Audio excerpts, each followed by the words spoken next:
അസ്സലാമലൈക്കും. ഇന്ന് ഞാൻ നോമ്പുകാല വിഭവമായിട്ടുള്ള ജീരകക്കഞ്ഞിൻ്റെ റെസിപ്പി ആയിട്ടാണ് വന്നിട്ടുള്ളത്. ഇത് എല്ലാവർക്കും ഉണ്ടാക്കാൻ അറിയാവുന്ന തന്നെയാണ്. എന്നാൽ ഈ വീഡിയോ എടുത്തത് മാത്രം ജീരകക്കഞ്ഞി കൂടെ അതിൻ്റെ ബെസ്റ്റ് കോംബോ ആയിട്ടുള്ള കടലപ്പേരിയും കൂടെ ഉണ്ട്. അപ്പം നമുക്ക് വീഡിയോയിലേക്ക് പോകാം. ഇത് തന്നെ ജീരകക്കഞ്ഞി റെഡിയാക്കാം കേട്ടോ. അതിലേക്ക് 1 കപ്പ് പൊടിയരി എടുത്തിട്ട് നല്ലപോലെ കഴുകിയിട്ട് ആവശ്യത്തിന് വെള്ളം ഒഴിച്ച് അടുപ്പത്ത് വെക്കുക. കുക്കറിലാകുമ്പോൾ 1 വിസിലുകൊണ്ട് കഞ്ഞി റെഡി ആയിട്ട് കിട്ടും. ഇനി അതിലേക്കുള്ള അരപ്പിന് വേണ്ടി 1 കപ്പ് തേങ്ങ, 1 ടീസ്പൂൺ ചെറിയ ജീരകവും 3 അല്ലി ചെറിയുള്ളിയും 1/2 ടീസ്പൂൺ മഞ്ഞൾപ്പൊടിയും ചേർത്ത് നല്ലപോലെ അരച്ചെടുക്കുക. കുക്കർ 1 വിസിൽ വന്നിട്ടുണ്ട്. ഇനി നമുക്ക് തുറന്ന് നോക്കാം.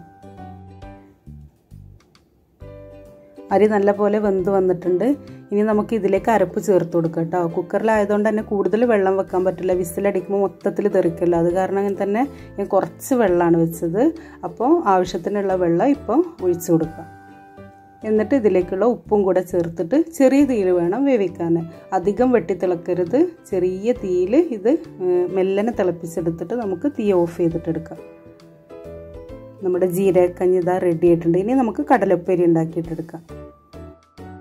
കടലപ്പേരിക്ക് വേണ്ടിയിട്ട് ഞാൻ കടല ആദ്യം തന്നെ ഉപ്പൊക്കെ ഇട്ടിട്ട് വേവിച്ച് വെച്ചിട്ടുണ്ട്. ഇനി നമുക്ക് ഇതിനെ ഉപ്പേരിയാക്കിയിട്ടെടുക്കാം. എങ്ങനെ വറവിടുന്ന നോക്കാം. ആദ്യം തന്നെ ചട്ടി അടുപ്പത്ത് വെച്ച് അതിലേക്ക് കുറച്ച് വെളിച്ചെണ്ണ ഒഴിച്ചു കൊടുക്കാം. എണ്ണ നല്ലപോലെ ചൂടായി കഴിഞ്ഞാൽ അതിലേക്ക് 4 അല്ലി വെളുത്തുള്ളി ചെറുതായിട്ട് അരിഞ്ഞത് ചേർത്ത് കൊടുക്കുക. എന്നിട്ട് അതിനെ നല്ലപോലെ മൂപ്പിച്ചിട്ടെടുക്കുക. ഈ വെളുത്തുള്ളി നല്ലപോലെ മൂത്ത് കഴിഞ്ഞാൽ അതിലേക്ക് തേങ്ങാക്കൊത്തിട്ടെടുക്കുക. തേങ്ങ ചെറുതായിട്ട് അരിഞ്ഞത് ഇട്ടിട്ട് നല്ലപോലെ മൂപ്പിച്ചിട്ടെടുക്കുക. ഈ ഉപ്പേരിയിൽ തേങ്ങാക്കൊത്തും കൂടെ കടിക്കുമ്പോൾ അടിപൊളിയാണ് കേട്ടോ. ഇനി നമ്മൾ ഇതിലേക്ക് ചേർക്കുന്നത് സവാളയാണ് കേട്ടോ. ഞാനൊരു വലിയ സവാള ചെറുതായിട്ട് അരിഞ്ഞതാണ് ചേർക്കുന്നത്. സവാളയിലേക്ക് ആവശ്യമായിട്ടുള്ള ഉപ്പും കൂടെ ചേർത്ത് കൊടുക്കുക. കടല ഓൾറെഡി ഉപ്പിട്ടിട്ടാണ് വേവിച്ചിട്ടുള്ളത്. അപ്പോൾ ആ ഉള്ളിലേക്ക് ആവശ്യമായിട്ടുള്ള ഉപ്പ് മാത്രം ഇട്ട് കൊടുത്താൽ മതി. പിന്നെ നമ്മൾ കറിവേപ്പില ഇടയ്ക്കിടയ്ക്ക് ചേർത്ത് കൊടുക്കുക. കറിവേപ്പില എത്രത്തോളം ചേർക്കുന്നോ അത്ര ടേസ്റ്റും അത്ര സ്മെല്ലും കിട്ടും.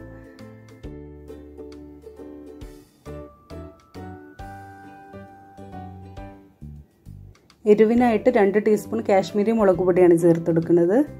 ഈ മുളക് പൊടീൻ്റെ പച്ചമണം മാറിയതിന് ശേഷം അതിലേക്ക് 1/2 ടീസ്പൂൺ പെരിഞ്ജീരകം പൊടിച്ചതും കൂടെ ചേർത്തിട്ട് കൊടുക്കാം.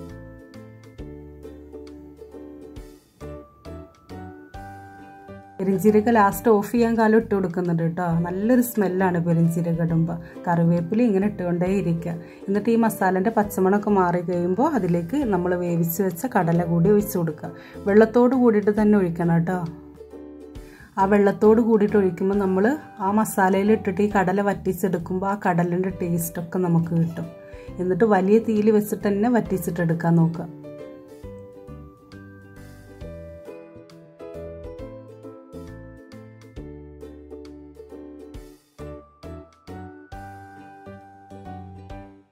കടലിലത്തെ വെള്ളക്കഥ വറ്റി വന്നിട്ടുണ്ട്. ഇനി നമുക്കിതിലേക്ക് കുറച്ചുകൂടെ കറിവേപ്പില 1/2 ടീസ്പൂൺ പെരിഞ്ജീരകം കൂടെ ചേർത്ത് തീ ഓഫ് ചെയ്യാം. എല്ലാവരും കടലപ്പേരി ഇങ്ങനെ ഒന്ന് ട്രൈ ചെയ്ത് നോക്കുക കേട്ടോ. ഉപ്പേരി എല്ലാവരും ഉണ്ടാക്കുന്ന തന്നെ, എന്നാലും പല നാട്ടിലും പല രീതിയിലായിരിക്കുമല്ലോ വെക്കുക. മസാല ഇടുന്നതിലൊക്കെ ഡിഫറൻസ് ഉണ്ടാവും. ഇത് ഈ പെരിഞ്ജീരകത്തിൻ്റെ ടേസ്റ്റും മണമൊക്കെ ചെല്ലുമ്പോൾ നല്ലൊരു ടേസ്റ്റാണ് കേട്ടോ. ഈ കഞ്ഞിൻ്റെ കൂടെ മാത്രമല്ല കേട്ടോ, ചോറിൻ്റെ കൂടെ ആയാലും നല്ല ടേസ്റ്റാണ് ഇത് കഴിക്കാൻ.